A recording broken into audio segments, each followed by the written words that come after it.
Hello, coming up in this lesson I'm going to be taking a look at how to connect your voice to the guitar. So many people I've met over the years, whether it was students or other musicians, have struggled to do that. I was lucky, I think, when I first started playing. I'd already sung along to hours and hours of records, and I was music mad before I got to a guitar, I think. So it seemed like destiny when I discovered it. Played my first chords, but that ear training, as it really is when you're singing and playing along, trying to sing in tune with records, is often a stage that's missed. So hopefully this lesson will help you out a little bit with that hurdle. If you're struggling a little bit to get yourself in tune, pitch, or just understand what it is you're chasing, check this lesson out, and hopefully it'll do the trick. All right? Hope you enjoy it. Let's start with these two chords. I'm going to play a G chord. See the way I'm fingering it there? I've got the B string fingered at fret 3 as well with finger 3. You could play it like that. That would be fine if you want to play it as an open B string. But I'm going to play it pretty common. Doesn't change anything because the D note there is the 5th of the G, 5th of the chord. We need the root, the 3rd and the 5th to make the chord anyway, so it's not adding anything. Doesn't get a different name. And if we take it off, it's a B, which is the 3rd of the chord. So already I'm off in a very teacherly way, waffling about chord construction. Let's not do that. Let's get back to trying to make some noise and making this an easily accessible lesson. Accessible or accessible. Not too much excess. Let's keep it calm. Okay, enough of the comedy as well. We're going to play a G chord, and I'm just going to move the top 2 fingers, bottom 2 fingers. If you think about it musically in the bass, because we think of the top strings in terms of pitch, so the lower strings get called the lower register and the high register.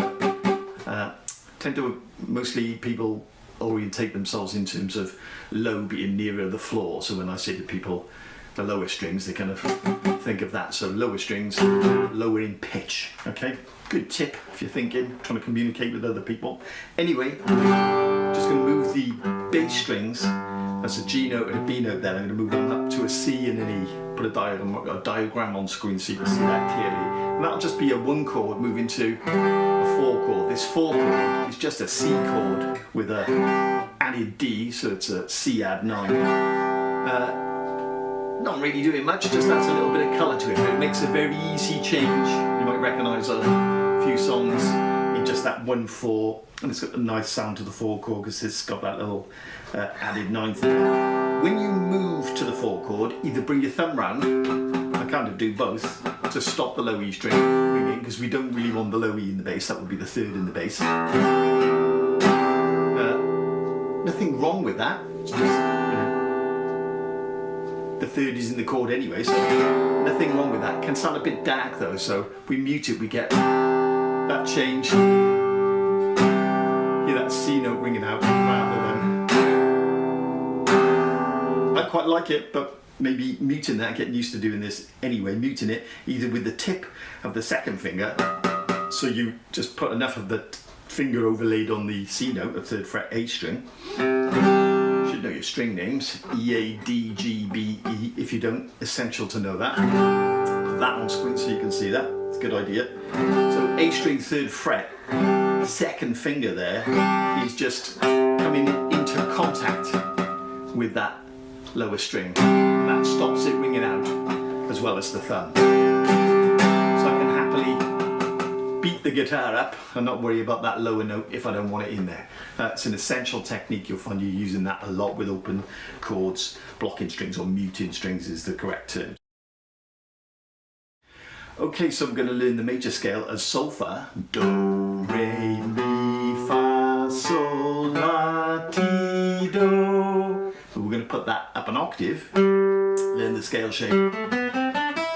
Slightly different with the B string being pushed, notes on the B string being pushed up 1 fret because of the tuning B string is tuned as a third, not as fourths.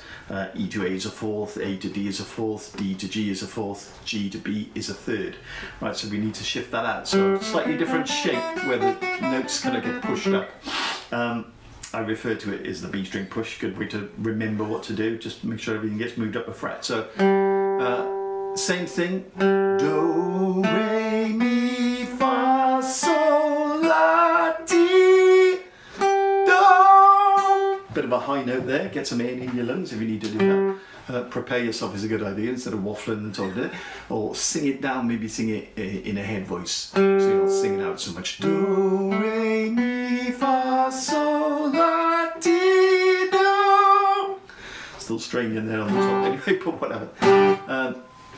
Let's give it a go. We're going to sing up. We're going to sing to the fifth. Do, re, mi, fa, sol, fa, mi, re, do. Do, re, mi, fa, sol, fa, mi, re, do. We're going to strum the chords. And we're going to change on sol. So, do, re, mi, fa, sol, fa, mi, re, do. Do. Keep the strumming simple if you want, just do, re, mi, fa, sol, fa, mi, re, do.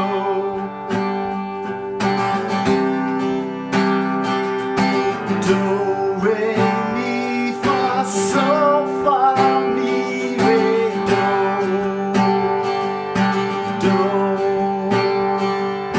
Do, re, mi, fa, sol, fa, mi, re, do. We are just singing up to the fifth. Play those chords so you change do, re, mi, fa, sol. Okay? And you're singing basically 4 notes, so you should feel that downbeat in the bow. 1, 2, 3, 4. 1, 2, 3, 4, 1. Okay, so just singing quarter notes to the bar, should feel a steady pulse in that. 1, 2, 3, 4. 1, 2, 3, 4. And then sing the notes over there. Do, re, mi, fa, sol, fa, mi, re, do.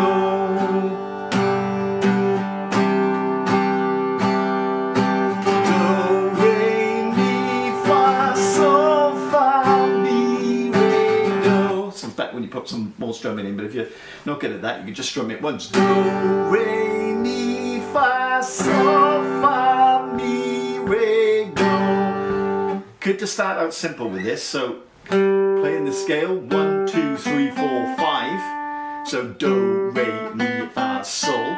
Do, re, mi, fa, sol, fa, mi, re, do. Just going to play up and down.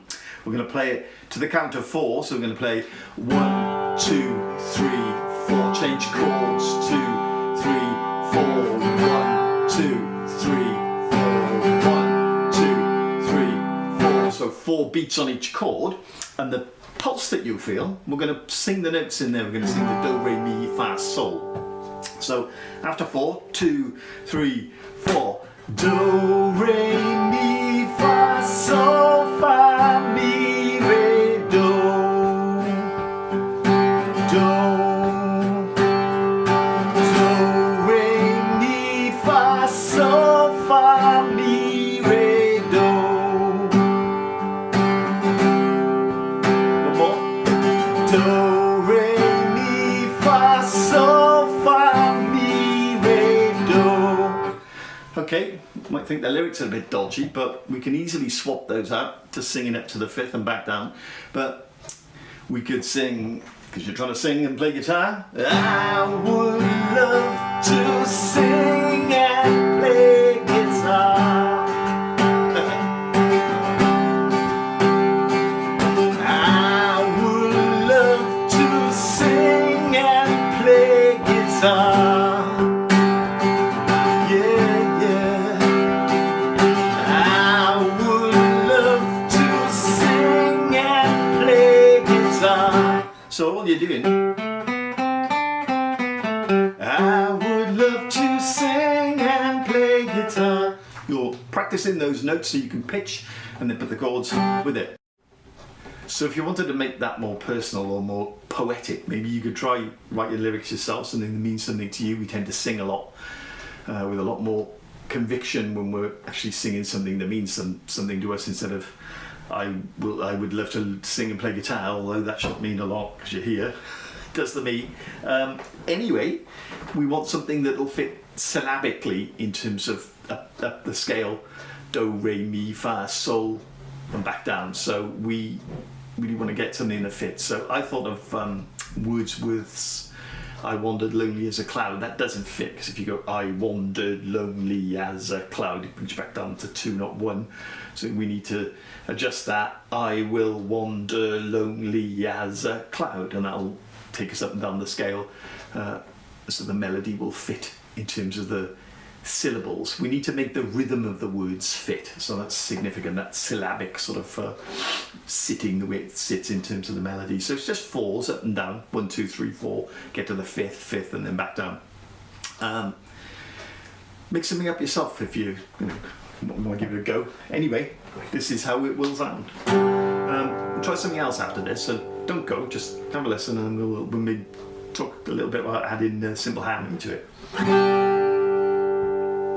I will wander lonely as a cloud. I will wander lonely as a cloud. Yeah, yeah. I will wander lonely as a cloud.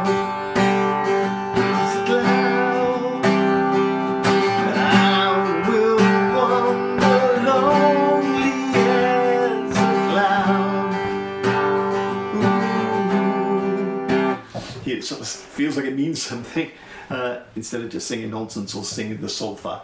Anyway, that's simple, you can hear that. Next step, I'm going to dub a harmony.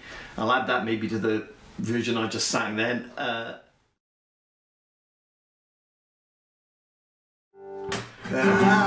will wander lonely as a cloud.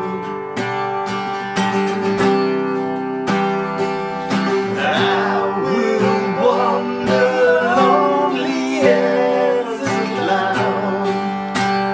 Yeah, yeah. I will wander lonely as a cloud.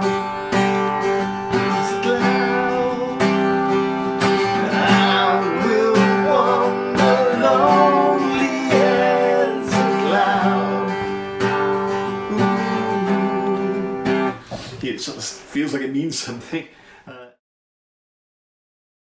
It's not all the time, but standard chords are constructed in thirds. So a third just means 1, 2, 3, and then play the 1. So 1 and 3 doesn't give us a chord, it gives us commonly referred to as intervals or dyads. Di meaning 2, triads being 3 note grouping. So we've got this root and third. Musicians refer to as just an interval because it's not quite a chord. We need a 5th or something else added to it, commonly the 5th, 1, 3, 5, to make the triad. But we can't sing 2 people. If you're singing harmony, you can't sing 3-part harmony, you're going to sing 2. So thirds sound great. If we play this, and then we put the third, and then from the 2, 1, 2, 3 up from there, we're going to get this. Yeah, and the same.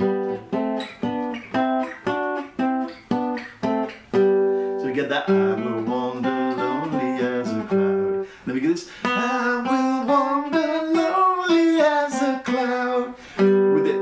I will wander lonely as a cloud. I'm singing the third now,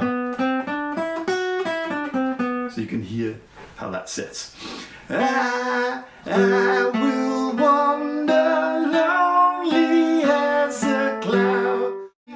Do, re, mi, fa, sol, fa, mi, re, do. Do, re, mi, fa, sol. So there you go, quick lesson. Hopefully that's given you some insight into how songwriters approaching getting a melody across some chords, find some chords you like and then fit some notes across it. So not really written anything, it's just a major scale up and down and then harmonised up to the fifth with thirds. But you can hear the effect if you add some lyrics to it. Nice chords played, you know, something that you like the sound of, and you'll start to sort of find your feet, find your voice as a songwriter. So if you like the lesson and you enjoyed that, you got something from it, subscribe, check out some of the stuff. There's some real help with singing and playing on this channel. Hopefully you'll see the value. Subscribe. I've got very low content at the moment for the effort I've made. I do better shouting in my garden or singing down the end of the street than YouTube, but there you go. They want my money to promote, so do me a favour and subscribe even if you hated it. Alright, thanks for watching.